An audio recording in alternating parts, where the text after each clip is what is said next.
Welcome to Rice TVX. You have just tuned in for the latest transmission of Stranger Than Fiction. On today's show, I am joined by Ammon Bundy, who is a freedom activist and the founder of peoplesrights.org. This is Ammon's second appearance on the show, so I'm going to have links down below and above for his first appearance, and as always, I encourage you to check that episode out.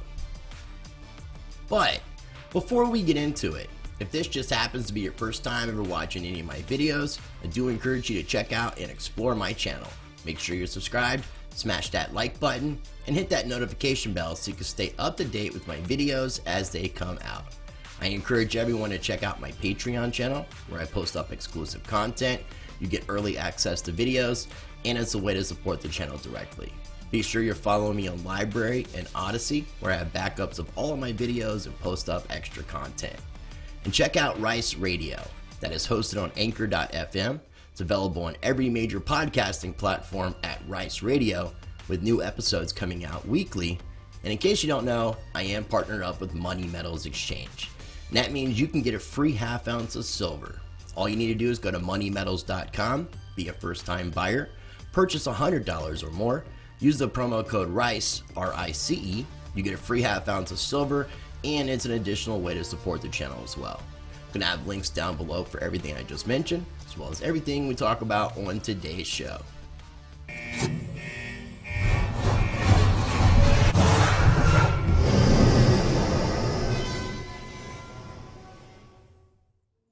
All right, ladies and gentlemen, joining me once again on Stranger Than Fiction is returning guest Ammon Bundy. Now, in case you haven't seen the first interview that I've done with him, I'm going to have that link down below and above, as I said at the beginning of the video. And I definitely encourage you to check that one out, because we're not really going to be rehashing too much on that. I wanted to catch up with Ammon and talk with him about a few things that I'm trying to put together. And I guess before we get into it, Ammon, again, thank you for accepting my invitation, for coming back on to Rice TVX. How are you doing today?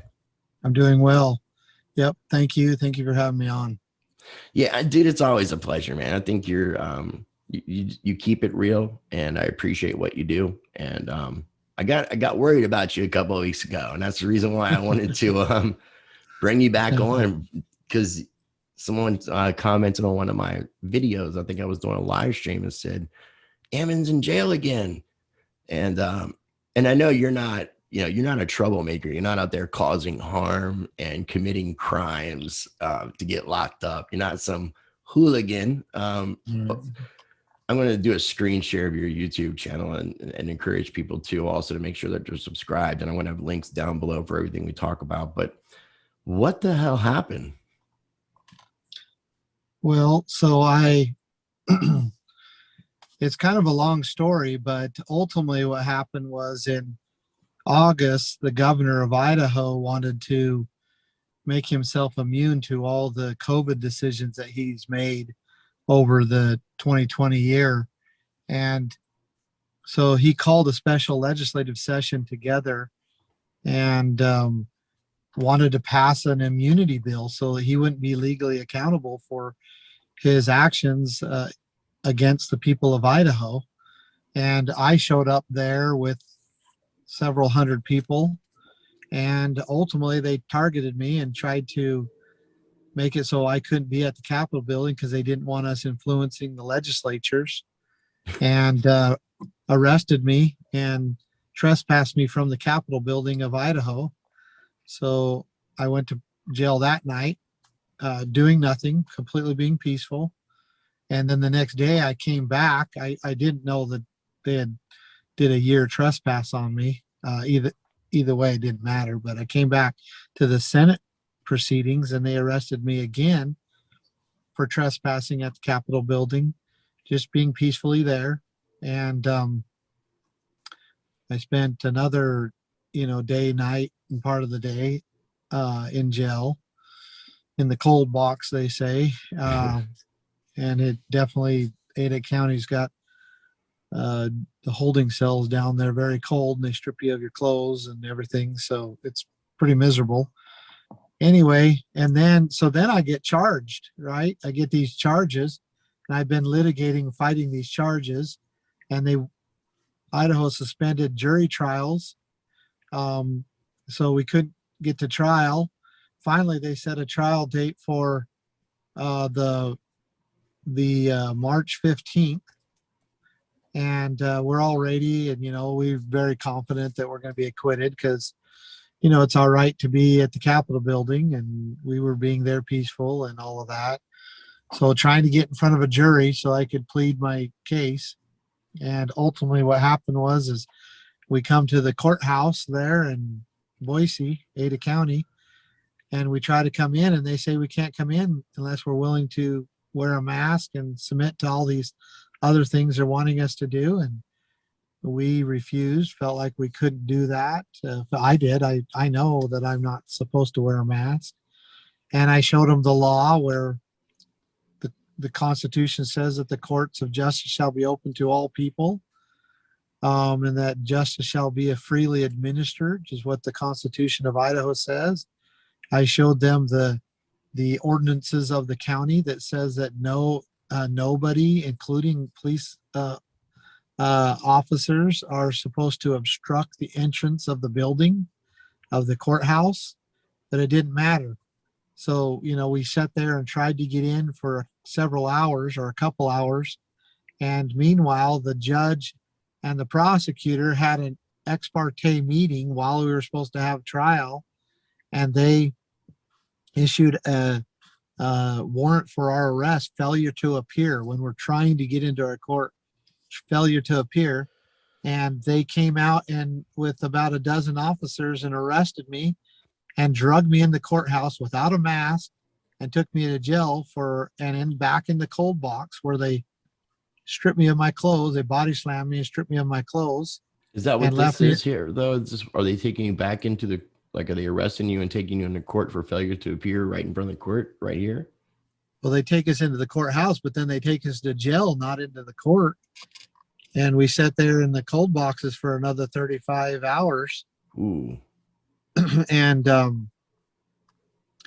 and now, so then, they right after that, the next Monday, they suspended jury trials again. And they've completely barricaded, like it's literally double barricaded the courthouse from people even being able to come in. And anyway, it's just unbelievable what's happening. I mean, it's ridiculous, man. It's beyond unbelievable. I mean, all of it is. Yeah. Sorry, I interrupted you. No, I interrupted you, man. I'm sorry. All of it is the excuse of some virus that they have been able to identify that has a 0.0097 whatever death rate. It's ridiculous. And they've trampled on the liberties of the people in such a way that we never thought would be even possible in this country. And anyway, that's where we're at. We don't have any way to get justice. We have no way to get to the courts. We have no law, really. It's, when you have the Idaho Supreme Court suspending jury trials indefinitely, you better know that things are in bad shape. I mean, the right to go to trial, the right to a jury trial is protected clearly in the Constitution of the United States and in all the state constitutions. And it is not contingent upon some fake health crisis. It's not contingent upon having to wear a mask. It's not contingent upon those things. It is a right. It's a people's rights. Yeah, and it's a right of a person. It's not a right of the people, not a person. Yeah. Person is a corporate fiction entity, but I get what you're saying, my friend. Of an individual. It's a right of a man, each man, because it's not, it's not a right. It's not the people's rights either. It's a man and individual's rights. It's my right to have a jury trial. It's your right, and so but I know what you're saying. I understand. There's some. We're right on the same page. Semantics there that that are important. Those words, a person, a person, as has been declared by law as to be a entity. So like a corporation can be a person. And so, A corporation is a person. Well, is a person. In legal terms, yes. And in fact, on that note, I'll share something with you that, because people doubt the whole corporation thing and the government incorporating and becoming a person and all of that. Well, when I was fighting our case in Nevada over the Bundy Ranch, a huge part of our case was based upon water rights. Mm-hmm. And because the water right and the grazing rights were tied together. And so I began to do a bunch of research. Remember, we're trying to defend ourselves while we were incarcerated for 2 years. So I'm in the law library in the jail there, and I'm going through a bunch of court cases when it comes to Nevada and the water rights. And what happened was the Bureau of Land Management of the Department of Interior was coming. Yeah, they were claiming individuals' water rights in Nevada, and they were doing it through basically a really deceptive way. Well, so this was clear back in the 60s, and 60s or late 60s, I believe it was. And so the state decides that, well, the federal government doesn't have constitutional authority to control the waters in the state, right? That belongs to the state and the people. And so the federal government, or the state of Nevada, sued the Department of Interior. And the jurisdiction actually went to the state because the state has jurisdiction over the waters. And the Department of Interior, so the U.S. attorneys defending the Department of Interior, actually made this argument. They argued that they were not the government, that they were the corporation. They were a corporation, and corporations have the same rights as a person or an individual because they were a person. They argued this, and therefore they had the right to own and control water rights. And that's in the case that dealt with you, your father, and your brother?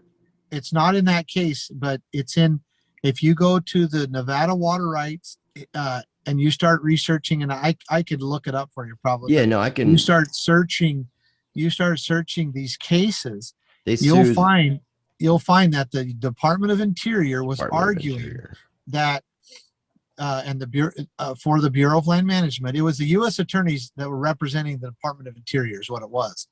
And they were arguing to the judge that if they were only basically, and I'm going to paraphrase, but if they were the government, that the Constitution would limit them from owning water rights in Nevada.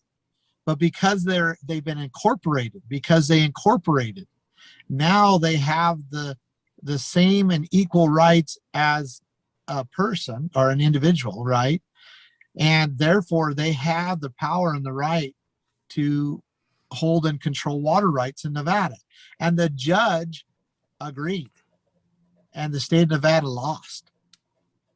And yeah, so I'm going to have to look into this case, especially if it spells that out, because we need as much of that information. And I'm going to get into this Gathering Alliance Mastermind group because it coincides with everything that you're doing. I want to comment on a few things.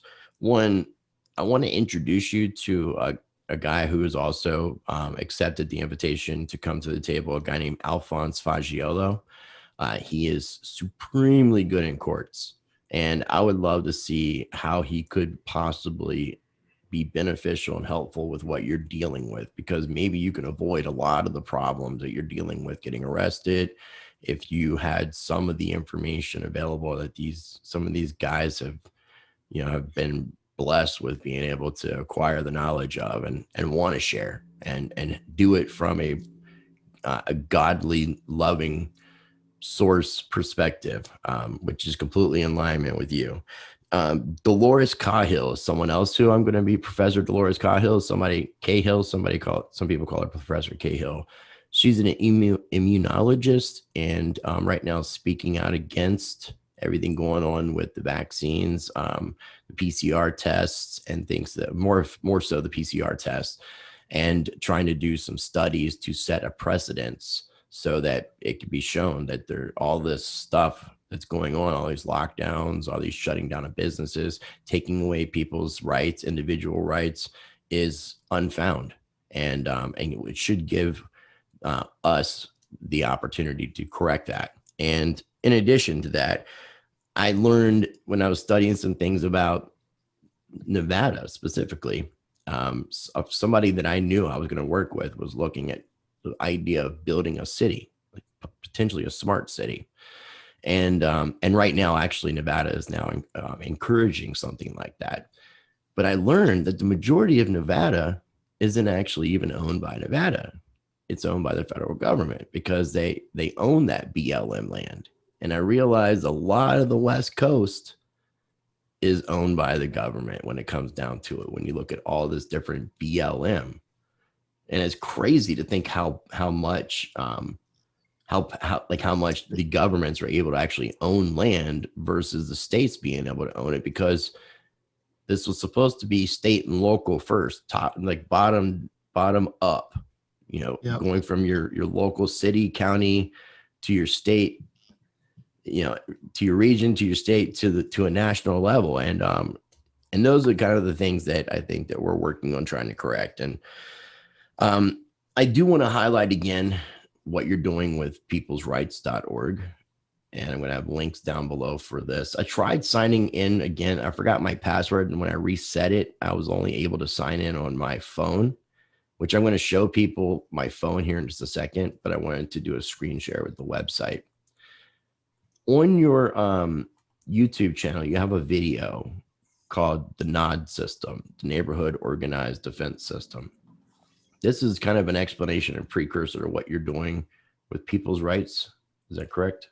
Correct. Yep. It's a part of what we're encouraging, and people's rights is a network of people. It's a people's rights network, and we're just providing tools and guidance of what people should do in their local areas. So for people who want to learn more about what this the neighbor organized defense NOD system is, I definitely encourage people to check this particular video out, because it does explain about this network idea of people's rights. And from my understanding from us talking last time, this is just a way for people to be able to connect up with people in their local area that are like-minded, to help them in a multitude of different ways as, support network. Is that correct? Yeah. To be able to defend, to be able to, know your neighbors, to be able to communicate with them, and to be able to organize a defense. For it to zoom in while you're talking. Yeah. So that is, the people's rights is literally just making it so that people can organize themselves locally, and giving them guidelines and directions of what they should do and how they should do it. We're going to literally face the direct need to be united, be able to defend ourselves. And it could be against, street criminals, or it could be against government criminals. It really doesn't matter, but we have to know and be organized in our areas, in our local areas. It's not going to happen on a national level. It's not going to happen on a state level.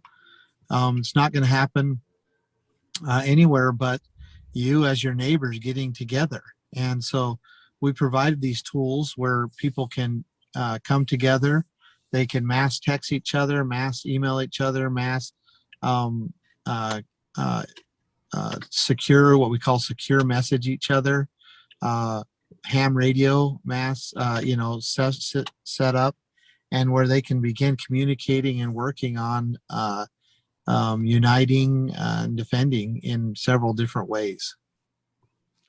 I love it. No, and I think it, obviously this is a defensive thing. It's not where you're like encouraging violence, but it's a matter of just doing what's right. And I'll use an example to kind of correlate what you've been saying. A friend of mine is in California, in kind of a rural area, and there was some talks about Antifa or BLM coming into their town. And the sheriff, which I love sheriffs because they're elected, they're supposed to be bound by the Constitution. They should be the highest form of law enforcement in their areas. But the sheriff was gathering the local people and telling them that do what you need to do to protect each other, and you've got my complete support. So it was like basically saying that if some people get out of hand, I'm going to need you to maybe possibly have a gun and get out here and defend our neighborhood. And it's powerful when you hear that coming from a sheriff, but that's exactly kind of what you're talking about, because in a way we're getting away from that mentality. And you have that, I always forget his name, Sheriff Mack, and he's got this, Richard Mack.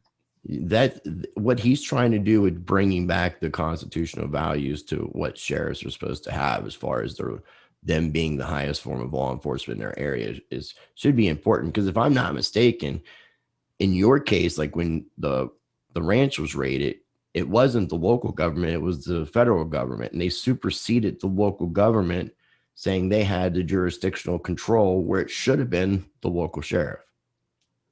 Yeah, well, it went even further than that.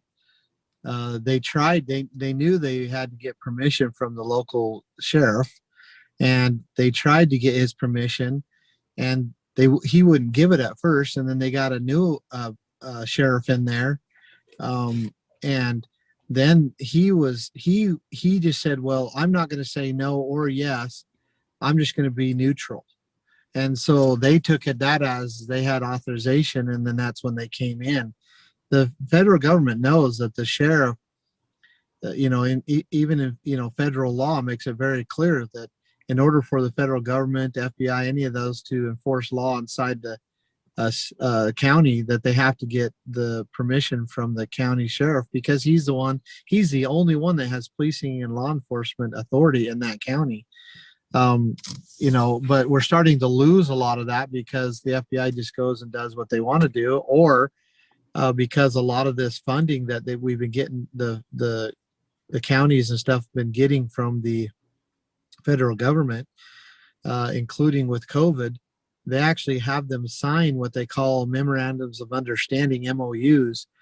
And basically they, in these contracts, the sheriff relinquishes his right or authorizes the federal government to enforce law without having to get his consent. And so, they've been breaking down those boundaries and protections against the people.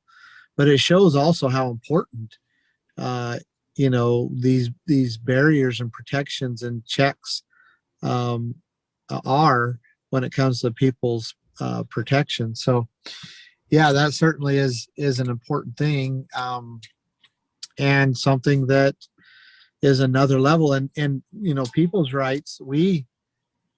The network, we tried to work with the sheriffs. We're not going to depend on the sheriffs if they're not going to do their job and protect the people. But we try to first, get the sheriffs to stand up and get them to defend, because it's so much better and so much cleaner and so much more powerful.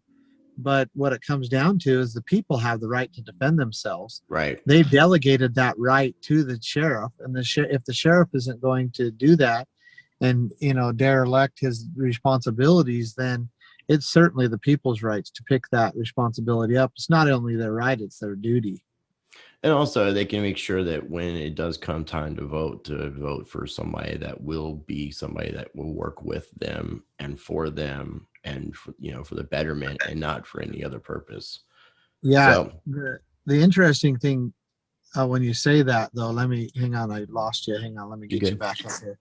The interesting thing when you say that, though, is, sorry about that. No problem. Is so, and people need to understand that, because with these elected representatives, especially the sheriffs, but it's the same with governors and so on and so forth.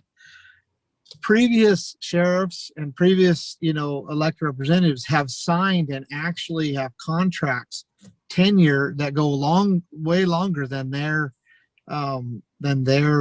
elected office time frame.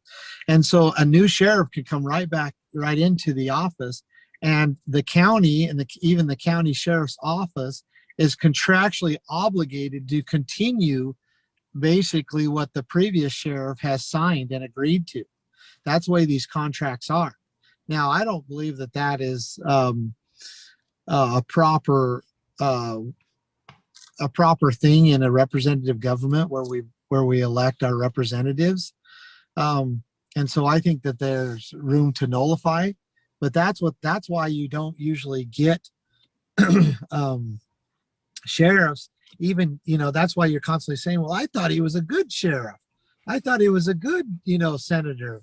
I thought he was this. Well, it's because this system of corruption is so rooted in, and it's all mostly tied to contractually.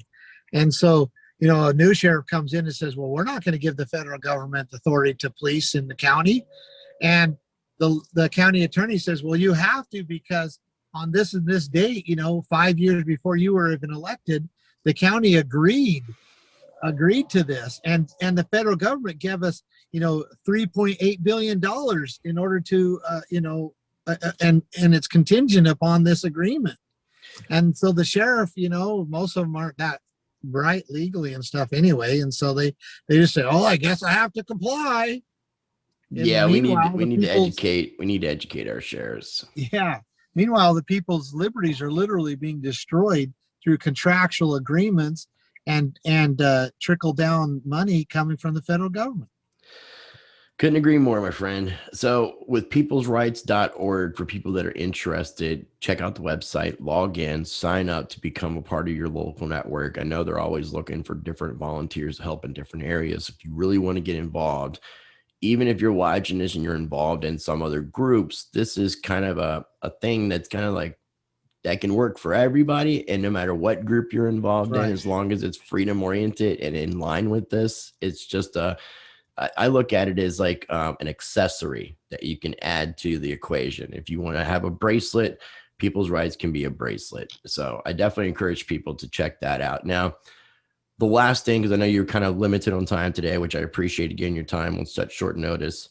I talked to you a little bit before we recorded about this idea that I'm trying to start the process of gathering together individuals and groups in regards to things in relation to freedom, defending our rights. And also you talked about the corporation, which goes into some of the legal fiction stuff. I'm inviting people that are very knowledgeable and maybe experts in the areas of common law, trust law, equity law, commerce law, contract law, which are variations of some of the same things, but more specialized in different areas.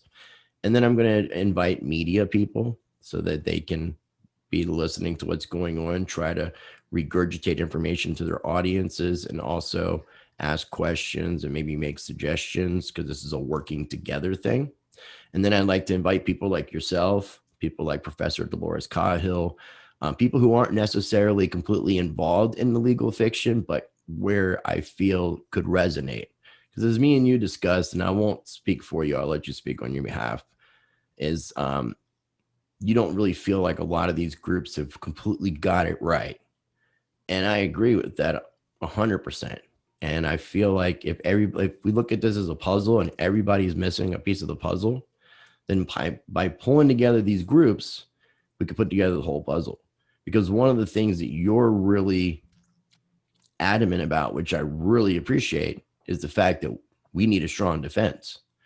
We need to make sure that no matter what we do on paper and however we try to do it honorably in the law, that if the government doesn't recognize it, that we can still make sure that we are protecting and defending ourselves regardless. So I love that element.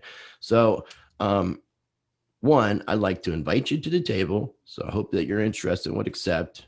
And two, what are your thoughts about it? Well, I look at wise men who have done this before, and our founders did do this before, where they came to the table And ultimately, they established a proper way to move forward as a people, and a proper way to defend and kind of establish the needs of the people when it comes to the social, I guess, the collective, needs, if you will, which got to be really careful with that word. It's become a dirty word, and rightfully so. But Yeah. there is some need, to unite and defend each other, and so therefore it becomes more of a collective. And our founder said, in the preamble, I think they said it best here, and I got it right here. It says, "We, the people of the United States, in order to form a more perfect union, basically to be better unified." Mm-hmm. And why is that union needed to be more perfect? Because they knew that if they did not unite, that the colonies would be crushed from outside sources or from inside contention. So they more perfectly unified, and we need to do the same thing right now. And there's a lot of knowledge out there, and there are a lot of people who understand certain pieces, and we do need to come together. One thing that I will point out, and I think that kind of emphasizes, my concern, because as I mentioned to you, I see a ton of different people doing different things and saying, I have the silver bullet to protect our freedom. And most of them are, like filing paperwork or doing certain things, or, declaring yourself a certain way. And all of that, I think, well, maybe not all of it, but a lot of it is needed and should happen. But if there's not a defense there to ensure that the person, once they declare themselves as free, if you will, if there's not a defense and a unity there, then that person really can't be free, because the tyrant comes and crushes him and says, well, no, you can't be free because I said you can't be free. And unless that person says, well, I can be free and so do all my neighbors, so my neighbors are going to defend my freedom, and we're going to, then nothing's going to happen. And I'm going to emphasize this because our founders understood the principle.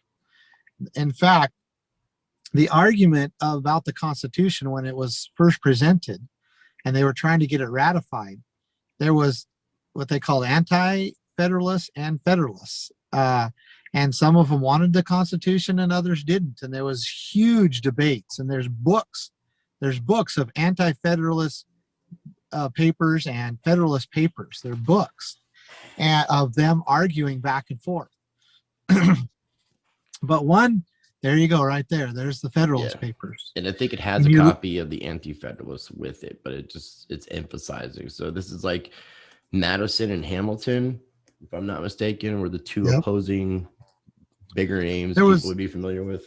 There's some of the bigger, but there was a huge, they were pretty much split. Some wanted it, but there was one thing that they came together on and agreed upon. And that's ultimately what what came together when it came to the Bill of Rights. Because what happened is the anti-federalists say, well, we don't want the Constitution because it's going to form a national government. Yeah. So this has common sense, the complete Federalist and Anti-Federalist papers, the Articles of Confederation, the U.S. Constitution, and the Bill of Rights. So it's a pretty cool book that people can get on Amazon for like $15. That's awesome. That's very, very good information. Sorry, I didn't mean to interrupt you. No, you're good. Thank you for because people can research that. Ultimately, the Federalists were arguing that we need the Constitution because we need to form a more perfect union. And the Anti-Federalists were saying, well, if we have a Constitution, it's going to form a national government, and they're going to do the same thing that the British did to us. Or worse. Or worse, right. And that was the argument. And so they ended up agreeing. So then the Federalists said, well, that's ridiculous. And you know why they said that was ridiculous? And what I mean by that, they said it's ridiculous to think that this national government that we would create through the Constitution would come in and crush the people and their rights. And the reason why they said it was a ridiculous argument is because the people's militia, the people would unite and stand against it. They actually used the word militia. The militia would stop them. The militia would stop the federal government from becoming too big. The militia would stop them from encroaching and crushing the people's liberties. The militia would stop them, and it was the state's militias, right? And the people. The militia would never, ever allow the federal government to trample on the rights of the people in the state. That Not was the their way they argument. have now. Not the way they have now. You know, Well, something has changed. Something has changed. We have no militia. It's time to correct it. We have no people uniting in arms. And so what happened is the Federalists go, yeah, maybe you're right. Maybe you are right. The militias would always stop, right? And so they ratified the Constitution. And in the Second Amendment, it starts off with saying a well-regulated militia being necessary to the security of a free state. Necessary. Right? So they understood that in order to be free, you had to have a well-regulated militia. And just so you know, well-regulated means common. It means it's very regular, meaning there are a lot of them. It doesn't mean that they're under, a strict order, although I think that in some cases that's part of it.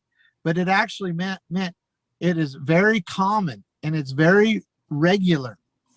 And so now what we did is they ratified the Constitution, and the federal government was established and actually worked very well for us for a long time. But there was some problems because people were seeing, these tyrants and these people seeking power wanted to use the federal government differently. And so, but they saw that there was a problem. They saw that there's no way that they could force the states into undue obedience as long as there's a militia. So They started dissolving the militia. They started making it look like it's a dirty word and that it was something scary and that it was something, and they literally, then they basically destroyed the militias through, I'd call it propaganda. Propaganda. Yeah. And then they did a couple other things, such as in the 16th and 17th Amendment, where they basically destroyed the state's powers by taking their senators and making it so that the people vote for the senators rather than the state legislature. And then also we know about the Federal Reserve, where they actually started taxing the people directly, going directly from the person's paycheck directly to the federal government. And with the dissolving and destroying it through propaganda of the militia, making it so the states had no power in what happened in the federal government, and then getting the funding that they needed to be able to grow and to become this huge monster. Now the federal government is exactly what the anti-federalists feared would be, because mostly, number one, their argument was that the militias would stop them because the people have not united to stop them from doing what they're doing. And I'm saying that in any of this stuff that we're talking about, when we're uniting and coming together in the think tanks, and all this wisdom that people have, if we put this together and we don't have a well-regulated militia, we will not find liberty. We have to break the monopoly of force. And the way that is done is the people stand together, unite, and defend themselves. That is it. So well said, man. And this is the reason why I wanted to invite you. So I hope, do you accept the invitation? I do. Okay. Absolutely. I just want to make sure it was very clear for people. And another thing that I want to make sure that people are very clear of as well, because and I think I've gotten to know you a little bit to where I can understand with what you're saying, with us having a militia to protect and defend. I just want to emphasize that there is no encouragement of violence or offensive behavior. Is that correct? So just so you know, to answer that question clearly, I do not believe that there is any moral way that a person can use force or violence in offense.